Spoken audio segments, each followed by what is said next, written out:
Welcome to our introduction to Mr. Bojangles. Hi, I'm in our Mitgang, the screenwriter, and I've been researching Bill Robinson's biography for more than 50 years. Our show is the history of American entertainment as seen through the eyes of a black man who was one of the world's greatest dancers and American freedom fighters. Bill Robinson fought discrimination and segregation when not many people were doing it, and not many people had a voice strong enough to make an impact. During a time when too few American voices shouted for justice, his whispers were heard by presidents, governors, and countless others.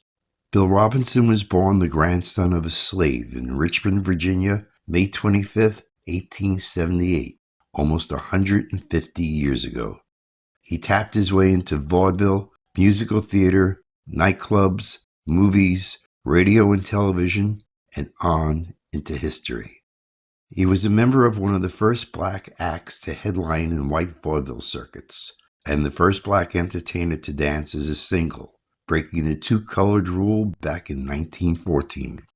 He was one of the first major black stars to appear on Broadway, and one of the first to arrive in Tinseltown, along with Willie Best and Hattie McDaniel.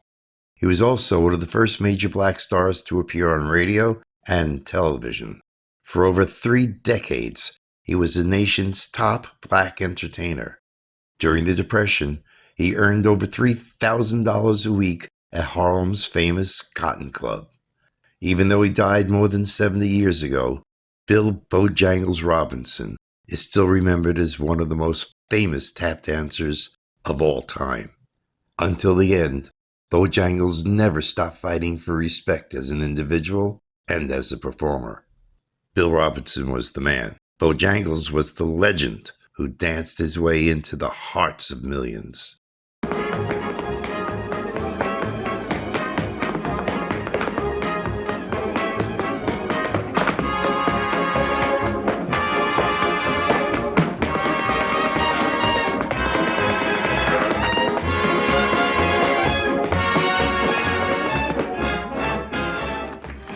Mr. Bojangles, call him Mr. Bojangles, Mr. Bojangles, come back and dance, dance, dance, dance. Oh, won't you come back and dance? I was just wondering, after becoming identified with the song Bojangles, how do you best remember Bill Bojangles Robinson in his career? Well, the song Bojangles has nothing to do with Bill Robinson. I know that. You know that. But I remember Bill Robinson because he was a nice man who taught me 3 steps one day. And he was a friend of my uncle, Will Maston. And he always was a nice man. He was a big star and someone that I could look up to. And I said one day I want to be like him and see my name up there. I remember that. But I was like 4 years old, so there isn't too much memories I can have of him, Why do you think he's been forgotten? I don't think he's forgotten. I think that if you have to go back to who forgot who and why and when and how, there are 100,000 black entertainers who have been forgotten. Some that were as big as Bill Robinson, some who were bigger than Bill Robinson. Bert Williams was the biggest black performer that ever lived. And, you asked a black kid on the street who was Bert Williams, they don't know. So I'm saying he hasn't been forgotten by those who are involved and committed to show business, people in my age group, the Nicholas brothers, the Berry brothers. You don't forget. We don't forget them. But a 19-year-old black kid, he's not thinking about Bill Robinson. He's thinking about how he's going to survive in a society that's angry, mean, and not quite together.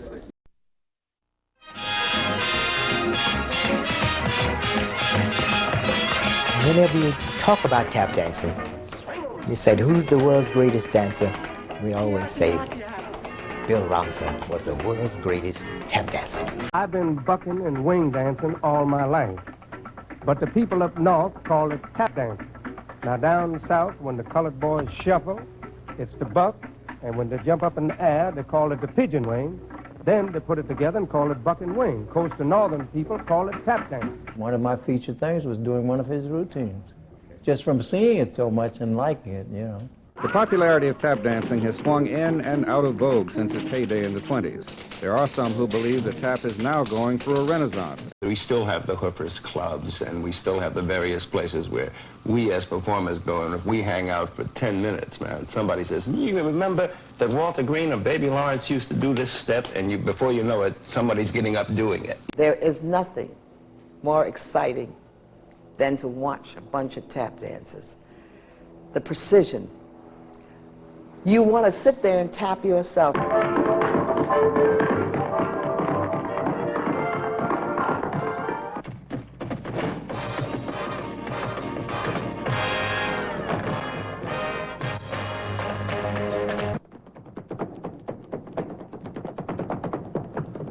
Though all the great tap dancers learned from him, Bill Bojangles Robinson was still the king of taps. Boy, he got educated feet. Boy, I practice all the time. Here's one I sat up all night trying to do. Well, Bill Robinson, he really had the tap thing going and he had the joy thing going. And so it was very pleasurable to watch him dance because he appeared to be having such a great time. Honest to God, he was something else. He was the greatest, and doors have opened for us that would never have opened had he not been there. Bill Bojangles Robinson was a legend among dancers and a hero to his public. With his ever-present smile and endless energy, he charmed his way into the hearts of millions. But few knew of the obstacles he had to overcome to get to the top, or the lives he touched along the way. The year was 1878. Rutherford B. Hayes was president. There were just 38 states in the Union.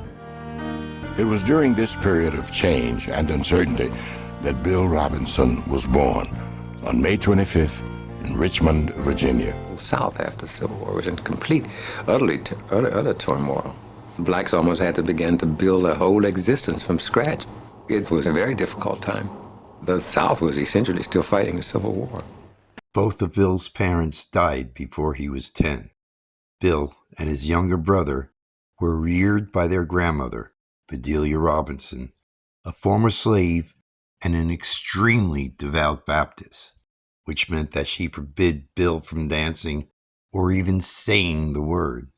She preached to Bill, "A slave dances, a fool dances, the devil dances. Good Baptist boys don't dance." Now here in Richmond, raising the dancer, Bill Robinson, was no easy task.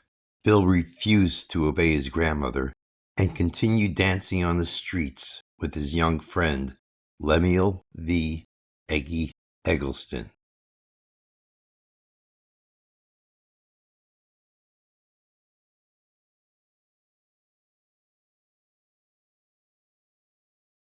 Eggy, always call me Eggy. But anything you want to ask me, I'm not going to tell anything bad. Now, there's a whole lot of things that Bill did I have never told anybody yet. I didn't think it was vital for me to tell them that particular thing because it could rectify any mistakes that made back there. The only thing I said to do was an apple on the stand right here, a plum fell in. Bill and I passed by there. If that apple leave the stand and follow us, we didn't take the apple. The apple left the stand. Well, the only thing I can tell you about Bill Robinson and born on a street called 3rd and Preston Street. His mother and father died and left him very young. Now the house is all pulled down now, and then we started dancing for pennies. It's a theater we used to dance in front, sometimes called the Globe Theater. No colored people went in that theater, no that colored dancers was in there. Now where Bill Robinson get his name from? There was a little German man ran a hat shop, hat cleaning shop.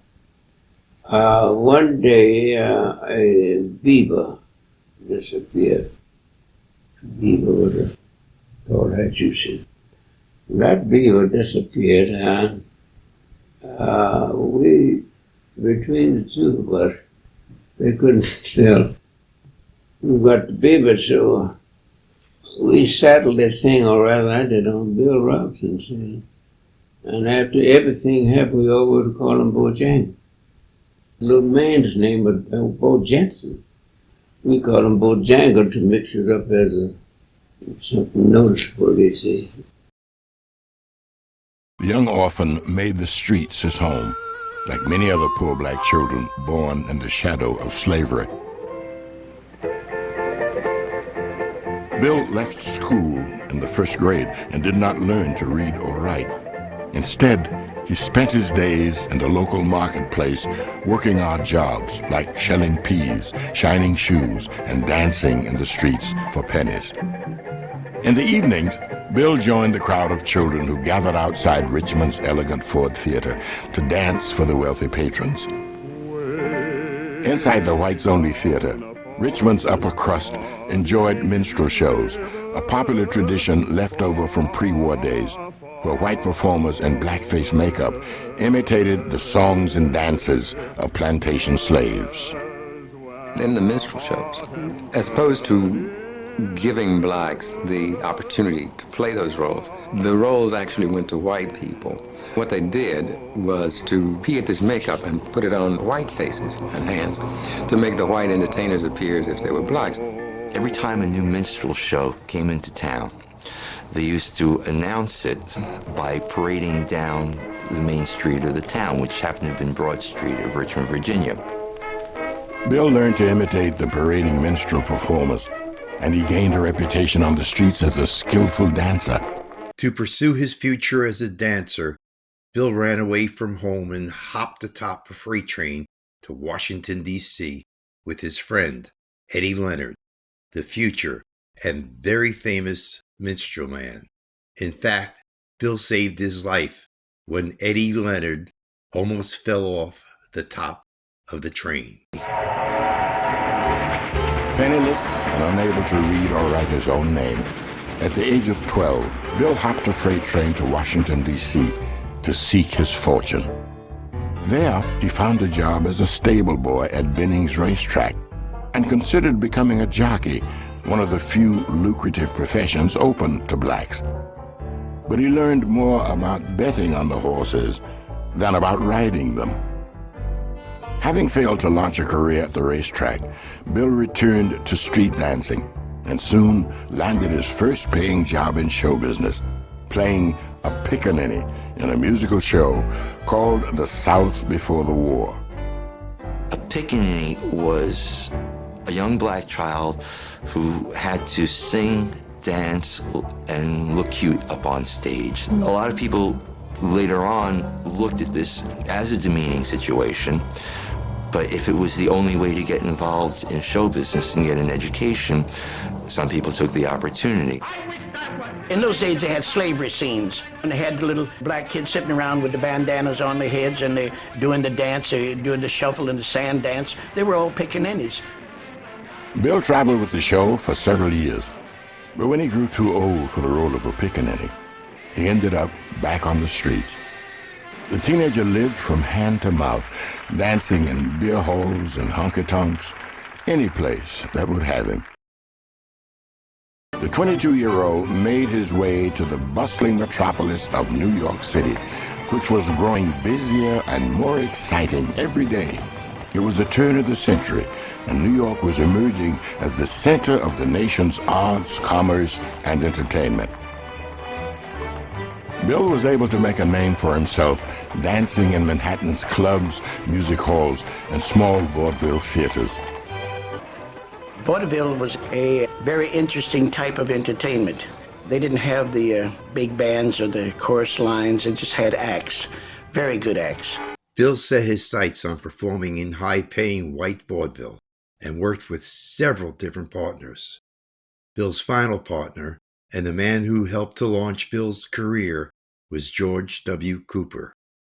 The day they met was the day they altered show business history. The year was about 1898. Cooper's act was billed as Cooper and Bailey, comedians. Cooper, who was the best black straight man in white vaudeville, just fired his partner for getting drunk on the job. Cooper, who had vaudeville bookings for the next 26 weeks, was in desperate need of a new partner. At the same time, Robinson, who was dancing in small theaters and in beer gardens, had a partner who had just walked out on him. You see, in pre-turn-of-the-century America, white-controlled vaudeville had two unbreakable rules. The first rule was no racially mixed acts. The second rule was something I nicknamed the two-colored rule. The two-colored rule meant that you could not perform alone on stage as a black performer. The white theater owners would say that it took two black heads in order to have enough sense to entertain a white audience, which is, of course, ridiculous to say, but those were the rules that he was working under. When George W. Cooper proposed that Robinson become his new partner, his job offer came with two caveats. First, there would be no dancing. Second, Robinson had to change his name to Bailey. Reluctantly, Robinson accepted the job. Eventually, Robinson got Cooper to add singing to their act. Both their fame and vaudeville bookings grew. This was an incredible accomplishment since first-class white vaudeville circuits had only about 5 black acts. All other acts were relegated to the black vaudeville circuit controlled by the Theater Owners Booking Association. It was organized by whites, and it was also known as the TOBA. The black performers on that circuit had their own nickname for the TOBA circuit, Tough on Black Asses. By 1901, Robinson was hell-bent to dance again. To prove to Cooper that his dancing would benefit their act, Robinson entered a dance contest held weekly at the Bijou Theater in Brooklyn. This meant he had to compete against the then best dancer of the day, Harry Swinton, the Irish-American star dancer in the show in Old Kentucky. Even though Bill won the dance contest, Mr. Protect My Contracts Cooper still refused to change the act until Bill threatened to quit. The name of the act changed to Cooper and Robinson, Song, Dance, and Comedy, and their fame and salaries skyrocketed. To quote Bill, everything was copacetic. Then came the year 1908.